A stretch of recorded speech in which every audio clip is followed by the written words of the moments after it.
هذه على حضور قرون شافعي المشهور جناب احمد المجتبى محمد مصطفى صلی اللہ علیہ وسلم کی بارگاہ اقدس میں جھوم جھوم کر نذرانے درود و سلام پیش فرمائیں اور نسل اعلی سیدنا مولانا محمد وعلى الجود والكرم وآله وآله وسلم صلاة وسلام عليك يا رسول الله يا حبيب الله صلی اللہ تعالی علیہ وسلم. حاضرین محترم، جیسا کہ آپ سب جانتے ہیں کہ آج کی یہ محفل سعید پیران پیر دستگیر روشن زمین پیر پیران پیر پیران شاہ جیلان قطب الاقطار فرد الافراد شہنشاہ الافراد امام الاولیاء سید الاتقیاء سید الازکیاء سید الصوفیاء سیدنا الشیخ عبد القادر جیلانی غوث پاک بغدادی رضی اللہ تعالی عنہ کے نام نامی اس میں گرامی سے منسوب ہے. اللہ تبارک و تعالی ہم سب کو حضور سرکار غوث پاک رضی اللہ تعالی عنہ کے فیضانی کرم سے مالا مال فرمائے اور ان کے صدقے ہم سب کی حاضری کو قبول فرمائے. حاضرین محترم، مختصر سی محفل ہے اور وہی محفل ہے کہ جس میں باتیں چند ہیں لیکن با اثر ہیں. میں انشاءاللہ کچھ باتیں عرض کرنے کی کوشش کروں گا. اس سے پہلے پچھلی سال ایک کلام قلم بند کیا تھا غوث پاک رضی اللہ تعالی عنہ کی شان میں. میں چاہوں گا اس میں دو تین اشعار سنا کر اپنے گفتگو کا آغاز کریں. پورا مجمع بآواز بلند پڑھتے پائیں. اللهم صل على سيدنا مولانا محمد وآله وبارك وسلم صلاة وسلام عليك يا رسول الله صلی اللہ علیہ وسلم. مصرع دیا گیا تھا کچھ مثال ہمارے یہاں مشاعرے میں 27 اکتوبر کو 11 آخری شریف تھی، یعنی کہ آج کے دن ہمارے جامعہ عزیزیہ مدینہ الاسلام ہدایت نگر میں 27 اکتوبر کو مشاعرہ تھا. اس میں جو مصرع تھا میں نے اشعار لکھے تھے، اس میں دو چار اشعار پیش کر رہا ہوں. بآواز بلند کہتے سبحان اللہ. ہے رشک خلد بغداد معلا غوث اعظم کا،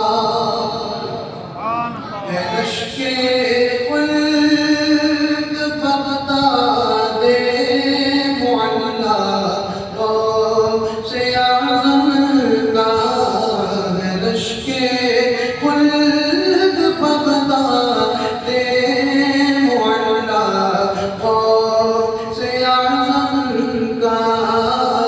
ہمیں تو جان سے پیارا ہے روضہ غوث اعظم کا.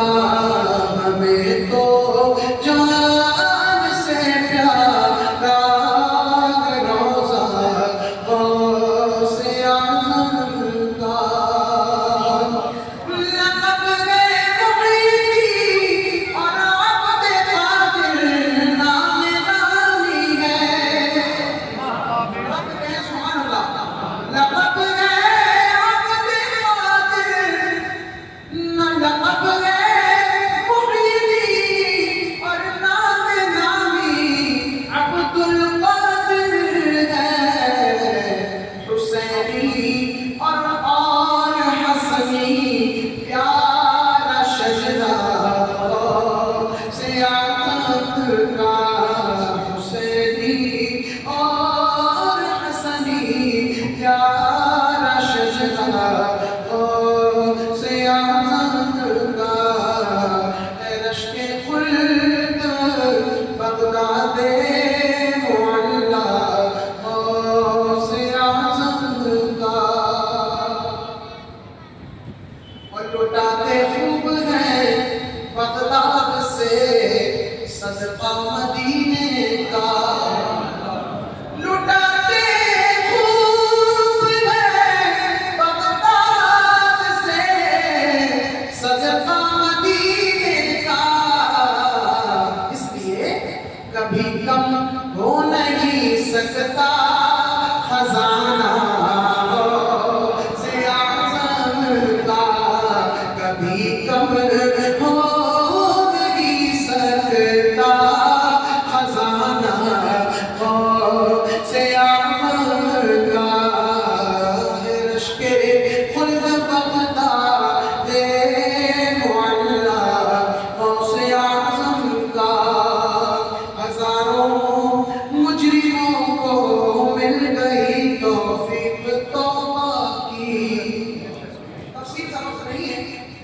شیخ کو اشارتاً سماعت فرمائیں.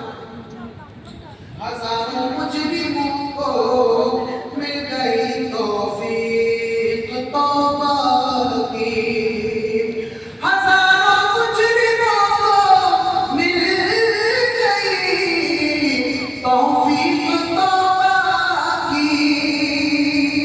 ہزاروں مجرموں کو مل گئی توفیق توبہ کی. انوکھا تھا خطاب مصلحانہ غوث اعظم کا. انوکھا تھا خطاب مصلحانہ غوث اعظم کا. ہفتے میں 3 مرتبہ خطاب فرمایا. نعرہ تکبیر، نعرہ رسالت، غوث اعظم. ہفتے میں غوث پاک 3 دفعہ خطاب فرمایا گیا. جمعے کے دن، ہفتے کے دن اور منگل کے دن. اور ان تینوں دنوں میں گرد و نما کی نہیں بلکہ دور و دراز سے علماء کبار، مفتیان اسلام، محدثین اکرام تشریف لاتے تھے اور آپ کے بیان سے ہدایت کے موتی چن کر اپنے ساتھ لے جایا کرتے تھے. ایسا خطاب ہوتا تھا سبحان اللہ. پھر کسی موقع پہ بیان ہوگا غوث پاک صرف ولی نہیں بلکہ عالم ربانی بھی کے ساتھ طرف پہ کہیں سبحان اللہ. ہزاروں مجرموں کو مل گئی توفیق توبہ کی. ہوا کرتا تھا انوکھا تھا خطاب مصلحانہ غوث اعظم کا. پریشانی ہو جسمانی یا روحانی جہاں والو. پریشانی ہو جسمانی یا روحانی جہاں والو. پریشانی ہو جسمانی یا روحانی جہاں والو. شفا خانہ ہے بے شک آستانہ غوث اعظم کا. شفا خانہ ہے بے شک آستانہ غوث اعظم کا. تاریخ غوث پاک کی تھی اور 28 اکتوبر کو وہ سال حضرت کا تھا. کہیں سبحان اللہ. تعارف کی ضرورت نہیں ہے، آپ سب 28 اکتوبر سے واقف ہیں اور دل کی گہرائیوں سے دعوت حاصل ہے. چند روز بعد آپ کو شرکت کرنا ہے. عرض کیا ہے اس منظر کو مد نظر رکھتے ہوئے حافظ احمد صاحب کی نظر کرتا ہوں شعر. سرور و کیف و مستی شادمانی ہر طرف چھائی. سرور و کیف و مستی شادمانی ہر طرف چھائی. سرور و کیف و مستی شادمانی ہر طرف چھائی ہے. عرس اعلی حضرت اور مہینہ غوث اعظم کا. ہے عرس اعلی حضرت اور مہینہ غوث اعظم کا. کیونکہ 28 اکتوبر اعلی حضرت کی تاریخ مثال ہے شمسی کیلنڈر کے مطابق. مقتدر کیا ہے اشعار بہت ہے تو چھوڑ کر مسئلے کی طرف بڑھ رہا ہوں. مقدر بن گئی ہے ذلتیں اس کی زمانے میں. مقدر بن گئی ہے ذلتیں اس کی زمانے میں. ہے جس کے سینے میں شامول کینا غوث اعظم کا. ہے جس کے سینے میں شامول کینا غوث اعظم کا. ہے رشک خلد متا دے معلا او سے اعظم کا ہمیں تو جان سے پیارا ہے روزہ او سے اعظم کا. درود پاک سيدنا مولانا محمد وعلى الجود والكرم وآله وآله وسلم. الصلاة والسلام عليك يا رسول الله يا حبيب الله صلى الله تعالى عليه وسلم. جب بھی غوث پاک کا مبارک مہینہ دروازہ ہوتا ہے تو آپ ہر خطیب کی زبانی، ہر شاعر کی زبانی، ہر مقرر کی زبانی اعلیٰ حضرت کا مشہور زمانہ قصیدہ غوث ضرور سنا کرتے ہیں. اور اس کو لاکھوں بار پڑھ دیا گیا لیکن اس کی چاشنی باقی رہتی ہے جتنے بار پڑھا جائے کانوں کو سرور حاصل ہوتا ہے. اعلیٰ حضرت نے لکھا واہ کیا مرتبہ ہے غوث ہے بالا تیرا، واہ کیا مرتبہ ہے غوث ہے بالا تیرا، اونچے اونچوں کے سروں سے قدم آنا تیرا، سربلا کیا کوئی جانے کہ ہے کیسا تیرا، اور یا من میں آنکھیں کو ہے تلوا تیرا. سارے اقطاب جہاں کرتے ہیں کعبے کا طواف، کعبہ کرتا ہے طواف در والا تیرا. مجھ سے در سے سر سے ہے مجھ کو نسبت، میری گردن میں بھی ہے نور کا دورہ تیرا. اور اس نشانی کے جو سگ ہیں نہیں مارے جاتے، اس نشانی کے جو سگ ہیں نہیں مارے جاتے، حشر تک میرے گلے میں رہے پٹا تیرا. واہ کیا مرتبہ ہے غوث ہے بالا تیرا. اور طویل قصیدہ لکھا ہے، 3 عشقوں میں جب قصیدہ ہے بلکہ میں یہ کہتا ہوں اپنے چھوٹے سے مطالعے کے تحت کہ اعلیٰ حضرت محدث بریلوی رحمۃ اللہ تعالی علیہ سب سے زیادہ اگر کسی سے گن گائے تو مدینے کے تاجدار مصطفیٰ نام رحمت کے گن گائے. اب اٹھا کے دیکھیں کوئی کتاب اٹھائے نام کا دیوان اٹھائے، ہر جگہ اپنے آقا کی محبتوں کے تذکرے ضرور کیا کرتے ہیں. اور امام الانبیاء کے بعد اگر سب سے زیادہ امام اہل سنت میں کسی کے قصیدے آئے ہیں تو بغداد کا تاجدار شہنشاہ اولیاء غوث اعظم شیخ عبد القادر جیلانی کے قصیدے ہیں. ایک تو نہیں درجنوں مرتبہ سلام کی بنا ہو رہی ہے، رسول پاک کی یاد کہہ رہے ہیں کہ غوث پاک کی محبت کے ساتھ سے چل رہی ہے. شجرہ طیبہ میں غوث پاک ساتھ ساتھ ہیں، فتاوی شریف میں غوث پاک ساتھ ساتھ ہیں، کتابوں میں غوث پاک ساتھ ساتھ ہیں، تقریروں میں غوث پاک ساتھ ساتھ ہیں. تو یہ امام اہل سنت کا درس ہے. الحمدللہ میں بلا تمہید اپنی گفتگو شروع کرتا ہوں. مختصر سی تمہید سماعت فرمائیں تاکہ آنے والی بات آپ کے سماعتوں میں اچھی طرح پیوست ہو سکے. پورا مجمع آواز بلند کہے سبحان اللہ. دل کے کانوں سے کچھ دیر توجہ چاہوں گا اور دل کی جو حاضر رکھیے گا. حاضر محترم تمام انبیاء کرام کو اپنے اپنے دور اور اپنے اپنے زمانوں کے اعتبار سے معجزات دیے گئے. جیسی ضرورت ہوتی تھی ویسا معجزہ دیا گیا. جناب موسیٰ علیہ السلام کے دور میں جادو کا زور تھا تو انہیں عصائے موسیٰ دیا گیا، ید بیضا دیا گیا، پتھر پر چشمہ مارنے کی صلاحیت پیدا کی گئی اور دریا میں راستہ بنانے کی قوت عطا کی گئی. دور آگے بڑھا. حضرت عیسیٰ علیہ السلام کے دور میں طب یونانی اپنے شباب پر تھی. ان کا یہ کہنا تھا کہ ہم دنیا میں تمام چیزوں کا علاج رکھتے ہیں، ہمارے پاس اگر کسی چیز کا علاج نہیں ہے تو صرف موت کا علاج نہیں ہے. البتہ موت ایک ایسی چیز ہے جس کا علاج ہمارے پاس نہیں ہے. وہ یہ کہتے تھے کہ جس روز موت کا علاج ہمارے پاس ہوگا تو ہم پھر کسی فلسفہ بعد موت کو نہیں مانیں گے. نہ مرنا ہوگا، نہ قبر میں جائیں گے، نہ حشر ہوگا، نہ سوال ہوں گے، نہ میزان پر جانا ہوگا، نہ ہم کو پل صراط سے گزرنا ہوگا. کسی فلسفہ بعد موت کو نہیں مانیں گے. ایسے دور میں اللہ عز و جل نے حضرت عیسیٰ کو مسیح بنا کر بھیجا کہ اے دنیا میں بسنے والے انسانوں، تم زندگی کو اپنی فکر میں تلاش کرتے ہو، تم زندگی کو اپنی طب میں تلاش کرتے ہو، تم زندگی کو اپنے یونانی فلسفے میں تلاش کرتے ہو. آؤ نبی کے قدموں سے وابستہ ہو جاؤ. نبی ٹھوکر لگاتے ہیں مردہ زندہ ہو جاتا ہے، نبی اشارہ کرتے ہیں مردہ زندہ ہو جاتا ہے. پتہ چلا کہ موت اور زندگی تمہارے فلسفے میں نہیں بلکہ نبی کے قدموں سے وابستہ ہے.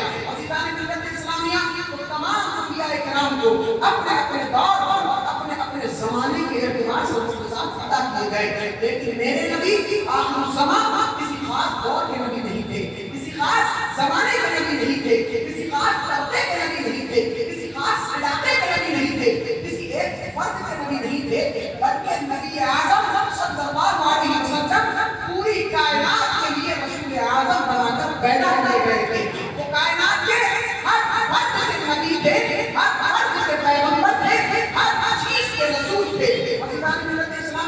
ذہن کو قریب کریں، ہمارے مذہب کا نام کیا ہے؟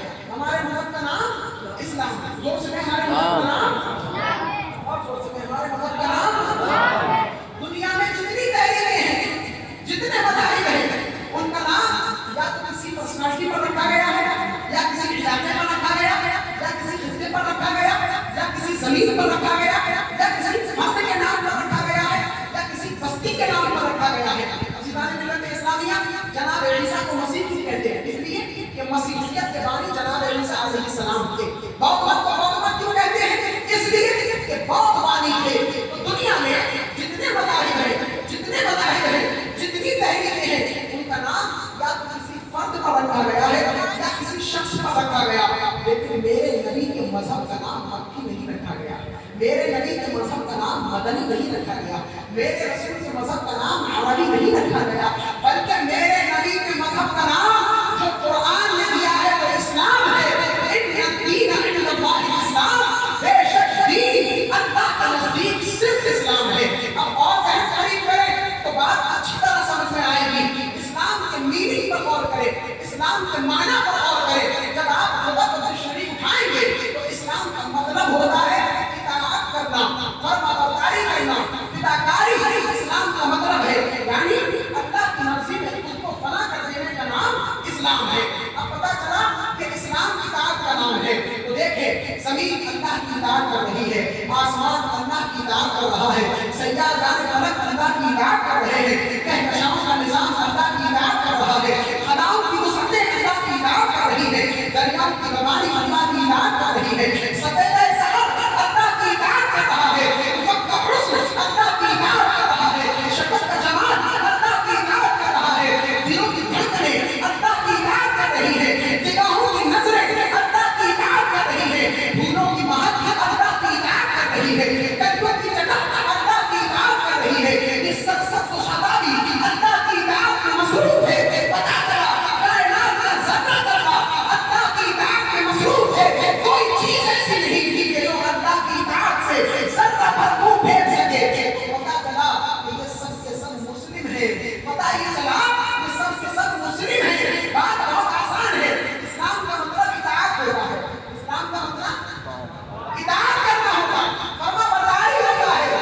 تو جو اطاعت کرے وہ مسلمان ہوا کہ نہیں ہوا؟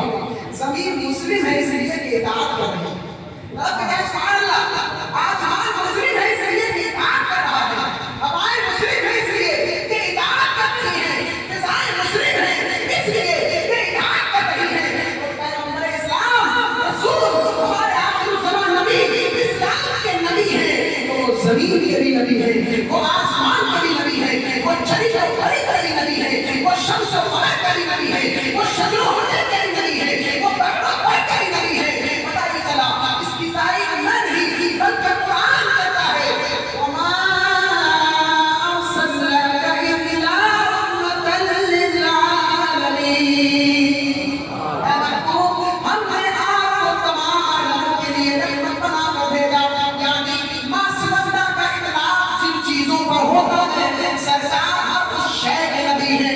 اسی لیے تمام انبیاء کرام کو اللہ نے معجزے دیے، جناب آدم علیہ السلام آئے ان کو معجزہ دے کر بھیجا، جناب نوح آئے ان کو معجزہ دے کر بھیجا، جناب لوط آئے ان کو معجزہ دے کر بھیجا، جناب عیسیٰ آئے ان کو معجزہ دے کر بھیجا۔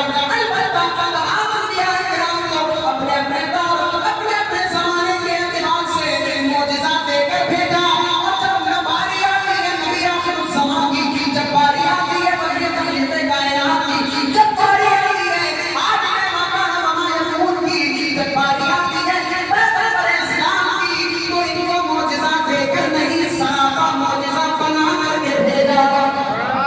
رب کہیں سبحان اللہ، بہت زور سے کہیں سبحان اللہ۔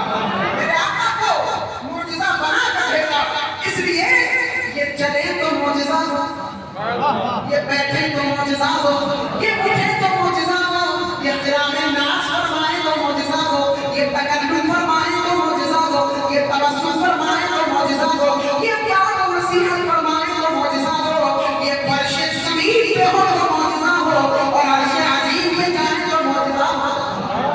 معجزے انبیاء کرام نے دکھائے، حضرت عیسیٰ علیہ السلام کا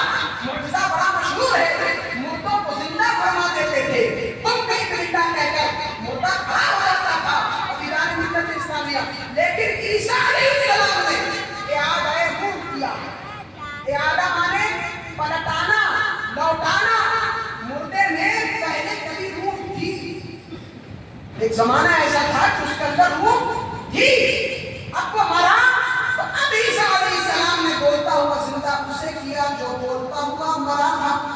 توجہ ہے. لیکن میرے نبی نے پتھروں کو کلام دے دیا ہے. میرے نبی نے انہوں نے مردوں کو بولنا سکھایا. میرے نبی نے حجریت کی کیفیت بدل دی اور اس کو کلام دے دیا. وہ پتے گویائی دے دی جس کو امام اہل سنت محبت سے بھرے تھی اس انداز سے پیش کرتے ہیں. کیا کہتے ہیں؟ ہے لبے عیسیٰ سے جان بخشی جیوانی ہاتھ میں. کہتے سبحان اللہ. آج ہی 11 تاریخ تھی نا تو غوث پاک کے دیوانے اتنی خاموشی سے نہیں سنتے ہیں. کہتے ہیں سبحان اللہ. ہے لبے عیسیٰ سے جان بخشی جیوانی ہاتھ میں. ہے لبے عیسیٰ سے جان بخشی جیوانی ہاتھ میں. سنگریز فاتح شیری مقامی ہاتھ میں. سنگریز فاتح شیری مقامی ہاتھ میں. حجریت کی کیفیت بدل گئی. پتھر کی کیفیت بدل گئی. قانون بدل دیا. نیچر بدل دیا. سرکار کے حدیث فرماتے ہیں هذا أحد يحبنا ونحبه. یہ احد پہاڑ ہے. احد پہاڑ کس نے دیکھا ہے؟ مدینہ شریف کون کون گیا ہے؟ کوئی مدینہ شریف گیا ہوا یا بیٹھا نہیں ہے؟ ہاتھ بڑا کرو کم سے کم. اوپر دیوانگی کچھ سوال ہے اتنی. ارے ہاتھ بڑا کرنا الحمدللہ. سبحان اللہ.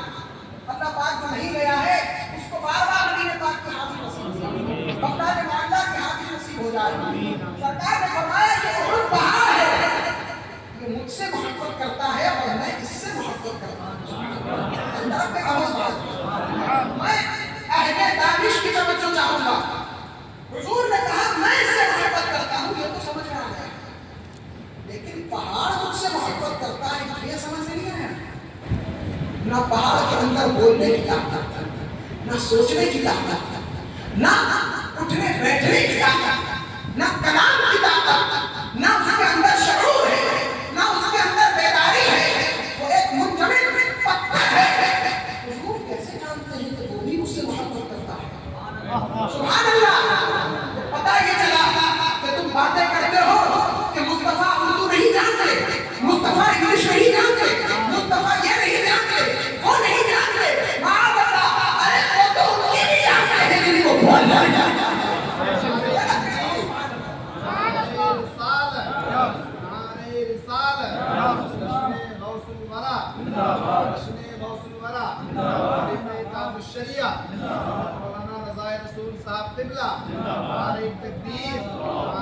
حجریت کی کیفیت بدل گئی. پتھر کا نیچر چینج کر دیا. یہ پاور اور اختیار صرف ہمارے رب کریم نے اللہ نے اپنے محبوبیات میں بانٹا ہے. اور جس کو چاہا دے دیا. سبحان اللہ. جس کو جو بھی معجزہ عطا ہوا, ہدایت عطا ہوئی, رحمت عطا ہوئی, سب عطا ہوا, اس کو عطا کرنے والا کون ہے؟ اللہ کا نام بولا سوچ سے. یہ عقیدہ اہل سنت ہے. ہمارے نبی کو بھی کسی نے پیدا کیا؟ اور سے کہو کس نے؟ تم اللہ کہو گے تو یہ صرف اللہ ہے اور تمہارے قلب روشن ہو جائیں گے. اور سے پاک کو کرامتیں کس نے عطا کی؟ صادر کریت کو ولایت کس نے عطا کی؟ کہو اللہ. مختوم اشرف کو بادشاہ ولایت کس نے بنایا؟ حضرت امام اہل سنت کو فضائل و مناقب کس نے عطا کیے؟ اللہ نے. یہ ہے عقیدہ اہل سنت. اور مسلمانوں کا یہی عقیدہ ہے کہ بغیر اللہ کی مرضی کے پتھر اور پردہ بھی نہیں ہل سکتا. تو ہمارے نبی اللہ کی مرضی کے بغیر کیسے کر سکتے ہیں؟ عظیم محترم جناب نوح علیہ السلام کی بات آتے ہیں. ان کا عظیم معجزہ جب طوفان نوح آیا تھا, آسمان سے بارش, زمین سے پانی, دیواروں سے پانی, سائڈ سے پانی, لیفٹ سے پانی, رائٹ سے پانی, ہر طرف سے پانی پانی. لیکن ایسے وقت میں انہوں نے کشتی تیار کی اور کشتی پانی پر تیرائی. یہ ان کا عظیم معجزہ ہے. لیکن کشتی کو بنتی ہی اس لیے ہے کہ وہ چل بے شک. توجہ چاہوں گا. کشتی بنتی ہی اس لیے ہے لیکن قانون نیچر یہ ہے کہ جو چیز آب سطح ہم جتنا گھیرے گی وہ پانی میں اتنا اوپر رہے گی. سینکڑوں فٹ کشتی بنائی تھی جناب نوح علیہ السلام نے. بڑا عظیم معجزہ ہے. طوفان نوح سے اپنی قوم نوح کو انہوں نے نجات دلائی تھی. قرآن پاک میں اٹھائے پڑھے تفسیر کے ساتھ لکھا ہے. حاضرین محترم، لیکن آدم ثانی کہلائے حضرت نوح نجی اللہ نے ان کو نبی بھی بنایا اور رسول بھی بنایا، ان کا عزم پیغمبروں میں ان کا شمار آتا ہے. لیکن میرے نبی کی شان کیا ہے؟ سبحان اللہ. دریا کے اس پار کھڑے ہیں، پتھر اس پار ہے، آواز دیتے ہیں پتھر ڈوبنے کی بجائے تیرتا ہوا مصطفیٰ کے قدموں میں حاضر ہو جاتا. جناب اکرما جب تک ایمان نہیں لائے، ابو جہل لعین کا بیٹا حاضر بارگاہ مصطفیٰ ہوا اور کہا یا رسول اللہ معجزہ دکھائیں تو ایمان لے آؤں. سرکار نے فرمایا بتا کیا دیکھنا چاہتا ہے؟ کیا دیکھنا چاہتا ہے؟ کہا وہ جو پتھر ہے سامنے دریا کے اس پار، اس کو یہاں بلائیے. شرط یہ ہے پانی کے اوپر تیرتا ہوا آئے، ڈوبے نہ، تب میں ایمان لاؤں گا. حضور نے اشارہ عظیم فرمایا، پتھر دوڑتا ہوا تیرتا ہوا بغیر ڈوبے حضور کے قدموں میں حاضر ہو کر کہتا ہے الصلاۃ والسلام علیک یا رسول اللہ.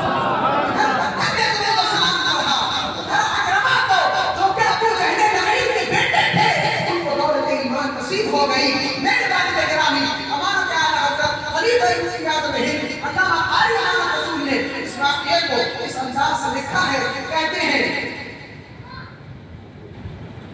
وَاَبَا كَجُودُ كَرَمُ ہے شاہبت حاق کا. سبحان اللہ. وَاَبَا كَجُودُ كَرَمُ ہے شاہبت حاق کا. ابن بوجہ لکرما پڑھتے ہیں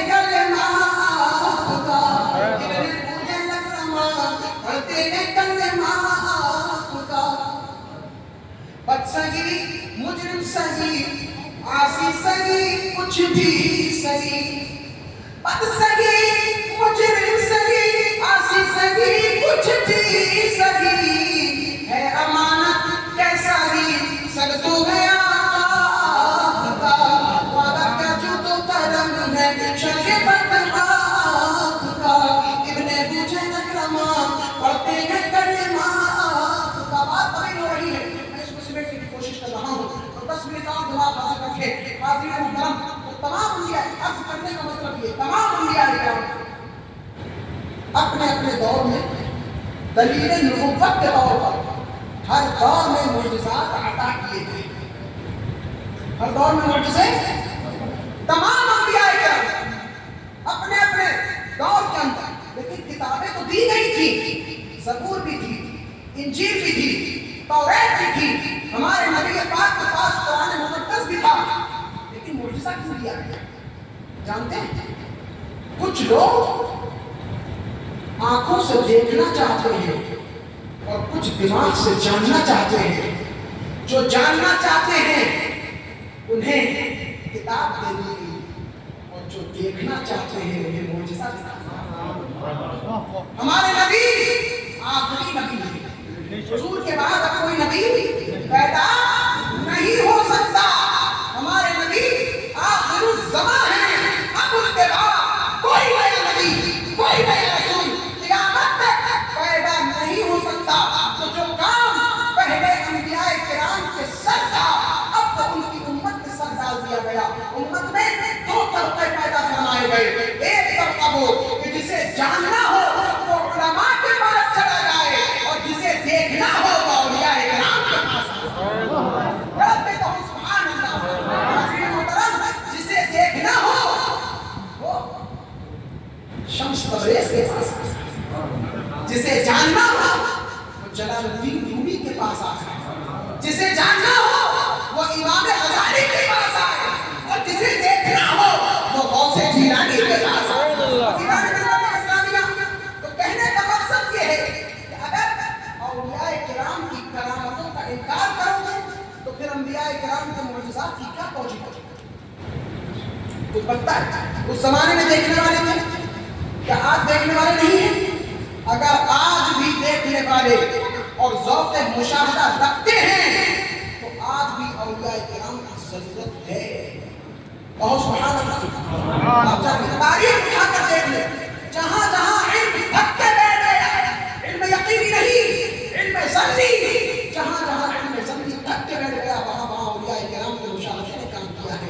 دیوانہ رومی کی درسگاہ کے سامنے کھڑا جلال الدین رومی جو اپنے دور کے علم و فضل کی جلالت تھے، جو شکوک و شبہات لوگوں کے ذہنوں سے پاک کیا کرتے تھے، جو بری چیزوں کو نکالتے تھے، الہیات کے بڑے عظیم مدرس تھے.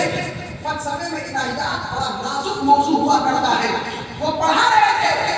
ایسا موضوع نازک ہے یہ کہ ذرا سا بھی مدرس پھسل گیا تو طلبہ عقیدے سے پھسل جائیں گے. وہ اس نازک عقیدے کو پڑھا رہے تھے، طلبہ سوال پہ سوال کر رہے تھے. اور ہم جیسے بے وقوف طلبہ نہیں تھے اس زمانے میں، بڑے بڑے علم والوں کا علم ملتا تھا، بڑے صحیح و فقیہ لوگوں کا علم ملا کرتا تھا. وہ سوال پہ سوال کر رہے تھے. امام جلال الدین رومی رحمۃ اللہ تعالی علیہ ان کے مسائل کا حل کر رہے ہیں. ایسے نازک وقت میں ایک دیوانہ سامنے کھڑا ہو گیا اور کہتا ہے رومی کیا کر رہے ہو؟ حضرت جلال الدین رومی نے دیکھا اور کہا جا جا، تیرا یہاں کوئی کام نہیں ہے، تو مجنون ہے، جا کسی جنگل میں جا. صحرا میں مجنون کی موت نے صحرا کو خالی کر دیا ہے، جا، تیرا کام نہیں یہاں نہیں ہے، یہ مکتب ہے، یہاں پر تیری رہگزر نہیں ہے. اللہ اکبر. اتنا کہنا تھا، ایک نگاہ پر جلال اٹھی. دو روایتیں ہیں، ایک یہ کہ نگاہ اٹھائی کھانے میں آگ لگ گئی، اور نگاہ جلال اٹھائی تو ساری کتابیں خراب ہو گئی. رومی کا حال خراب ہو گیا، رومی تڑپ گئے. حضور یہ کیا؟ کہا یہ تمہارے سمجھنے کی باتیں نہیں ہیں، تم اللہ کو کتابوں میں دیکھتے ہو، اپنے دل کے آئینے میں اللہ کو دیکھ لیتے. دل کے آئینے میں ہے تنویر یاد، تصویر یاد نہیں، دل کے آئینے میں ہے تنویر یاد. ایک ذرا کر کر جھکائی دیکھ لیا. سبحان اللہ. قدم قدم کمزور معاف کر دے. رومی نے اعتراف کیا، اس انداز سے اعتراف کیا کہ مولوی ہرگز نہ شج مولائے روم، تا غلام شمس تبریزی نہ شج. فرماتے ہیں کہ اے مولائے روم، اے مولائے روم، مولوی اس وقت تک نہیں ہو سکتا جب تک شمس تبریز اللہ کے بڑی بڑی غلامی نہ کرے. جہاں سے علم کی سرحدیں ختم ہوتی ہیں وہاں سے ولایت کی منزل کا آغاز ہوتا ہے. عزیزان ملت اسلامیہ، اعلیٰ حضرت کی بارگاہ میں سوال آیا شریعت اور طریقت میں کیا فرق ہے؟ امام رسول اللہ نے کیا ہی پیارا جواب لکھا. کہتے ہیں شریعت اور طریقت میں فرق نہیں، بلکہ شریعت زینہ ہے اور طریقت جلوہ بالائے بام ہے. تم چھت پر چڑھو اور وہاں پر جلووں کا مشاہدہ ہو جائے، اسی کو طریقت کہتے ہیں. تم نماز میں سجدہ کرو، یہ شریعت ہے، اور نماز میں رب قدیر کے جلووں کا نظارہ ہو جائے، یہ طریقت بن جاتی ہے. پتہ چلا کہ طریقت یہ ایک مشاہدہ ہے اور شریعت محض ایک راستہ ہے. اس کے بغیر خود کمپلیٹ نہیں اور اس کے بغیر خود کمپلیٹ نہیں. پتہ ہی چلا کہ اگر ہم کو جلووں کا مشاہدہ کرنا ہے تو زینے پہ چڑھنا پڑے گا، اور اگر زینے پہ نہیں چڑھے تو جلووں کا مشاہدہ بھی نہیں ہوگا. بات چل رہی ہے حضرت شیخ عبد القادر جیلانی مولا پاک بغدادی کی. وہ ہمارے بڑے پیر ایسے پیر ہیں کہ الحمدللہ وہ بیت وقت ایک ولی کامل بھی ہے اور ایک عالم ربانی بھی ہے. عالم ربانی کیسے؟ مختلف علاقوں سے، عراق کے مختلف علاقوں سے حضرت کی بارگاہ میں خطاب آیا کرتے اور کرامتیں بہت سنی ہیں آپ نے. سنو آج یہ والد گرامی نے اس کو دیگر مضبوط کتب کی روشنی میں ہماروں کے ساتھ اس کتاب میں سامان روشن ثقلین نے تحریر فرمایا. کہتے ہیں مختلف جگہوں سے مسائل آیا کرتے تھے اور غوث پاک بغیر مطالعہ کتب بے ساختہ اتنی سرعت سے فتوے کا جواب لکھا کرتے تھے کہ کوئی فتویٰ ایک رات سے زیادہ اپنے گھر رہنے نہیں دیتے. اتنی سرعت سے جواب. شہزادہ غوث الورا تاج الاصفیاء حضرت عبد الرزاق رحمۃ اللہ تعالی علیہ جو حضرت کے بیٹے ہیں، نقد جگر ہیں، وہ لکھتے ہیں کہ ایک مرتبہ عراق میں بلاد عجم سے ایک فتویٰ آیا. اور فتویٰ کیا تھا؟ وہ فتویٰ مفتیان کرام علماء عراق کے پاس پیش کیا گیا، لیکن تمام علماء محدثین مفتیان اسلام اس مسئلے کا حل کرنے سے قاصر رہے. توجہ چاہو اس مسئلے کا جواب نہ دے سکتے. مسئلہ کیا تھا؟ کیا فرماتے ہیں علماء دین اس مسئلے میں؟ مسئلہ سنیے، استفتاء کیا تھا؟ مسئلہ یہ تھا کہ اگر کوئی شخص یہ قسم کھائے کہ میں منفرد ایک ایسی عبادت کرنا چاہوں گا کہ جس عبادت میں کوئی دوسرا شریک نہ ہو، اگر میں نے ایسی عبادت نہیں کی تو میری بیوی پر کیوں اترا؟ مجھے بتائیں، نماز آپ پڑھتے ہیں کہ دنیا میں نماز نہیں پڑھ سکتے؟ آپ روزہ رکھتے ہیں کہ دعویٰ کر سکتے ہیں آپ دنیا میں روزہ کسی نے نہیں رکھا؟ آپ حج کریں کہ دعویٰ کر سکتے ہیں کوئی حج نہیں کر رہا ہے؟ آپ زکات دیتے ہیں کہ کہہ سکتے ہیں کوئی اور زکات نہیں دے رہا ہے؟ آپ نوافل پڑھتے ہیں کہ کہہ سکتے ہیں کوئی نوافل نہیں پڑھ رہا ہے؟ پتہ چلا کوئی عبادت ایسی نظر نہیں آتی جس کا منفرد ہونا ثابت ہوا۔ بڑے بڑے علماء عاجز آ گئے، علم کے موضوع پر شہزادے فرماتے ہیں والد ماجد کی بارگاہ میں مسئلہ پیش کیا گیا، ادھر سوال تھا، حضرت نے برق الٹا فوراً جواب دینا شروع کر دیا۔ سبحان اللہ، ایک کرامتیں بہت سنی ہیں ہمارے غوث عالم ربانی کے سبحان اللہ۔ لکھا مسئلہ فوراً، کیا اس شخص سے کہا جائے مکہ معظمہ کا سفر کرے، طواف کعبہ کی جگہ خالی کرائے اور 7 چکر کرے تنہا کعبہ اللہ کے لگائے، اس سے اس کی قسم پوری ہو جائے۔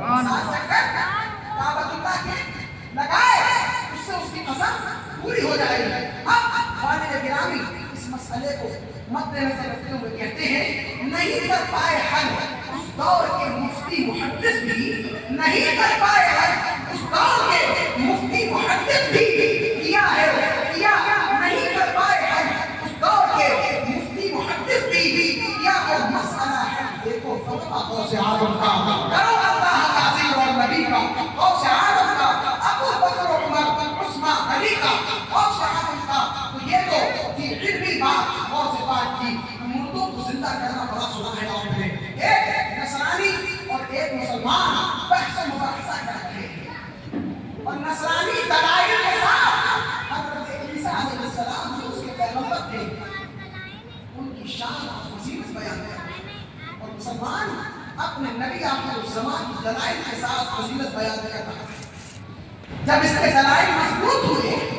تو نصرانی کہنے لگا اے مسلم تو یہ بتا اپنے نبی کی بڑی تعریف کر رہا ہے، یہ بتا میرے نبی جناب عیسیٰ نے بے شمار مردوں کو زندہ کیا، کیا تیرے نبی نے بھی مردوں کو زندہ کیا؟ ذرا دلیل سے بات کر۔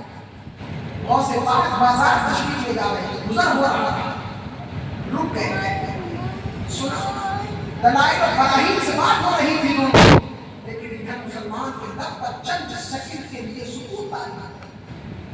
غوث پاک رضی اللہ تعالیٰ پہلے اور کہا متوجہ ہو، میرے نبی کے مردے معجزہ کرنے کی بات کرتا ہے، ان کا ادنا معجزہ یہ ہے کہ ان کے غلاموں کے غلاموں کے غلاموں کو یہ پاور عطا دی ہے کہ وہ چاہے وہ مردوں کو زندہ کر دے۔ اچھا ٹھیک ہے، آپ لے گئے پرانے قبرستان میں، اور جو اس کو سب سے قدیم قبر لگی، کہا عبد القادر اس قبر والے مردے کو زندہ کرو، رکو ٹھہرو، اس سے پہلے بتاؤ کہ یہ قبر والا تھا کون، تاکہ نکلنے کے بعد اور پختہ بات ہو سکے۔ اور سے پاک نے فرمایا جاننا چاہتا ہے یہ ایک گویہ ہے، قوال ہے، اور اس کا انتقال اس کی حالت میں ہوا ہے، گاتے ہوئے مرا ہے، کہا ٹھیک ہے اس کو زندہ کرو۔ عزیزان ملت اسلامیہ، اور سے پاک نے کہا تیرے نبی تم بھی اتنی نہ کرتے تھے، کہا ہاں مردہ زندہ ہو جاتا تھا، یہ شان ہے ان کی، اللہ نے قرآن بیان فرمائی ہے۔ لیکن سنو، اور سے پاک کے پاس تشریف لے گئے اور بڑی آواز میں کہا تم بھی اتنی کا اللہ کا حکم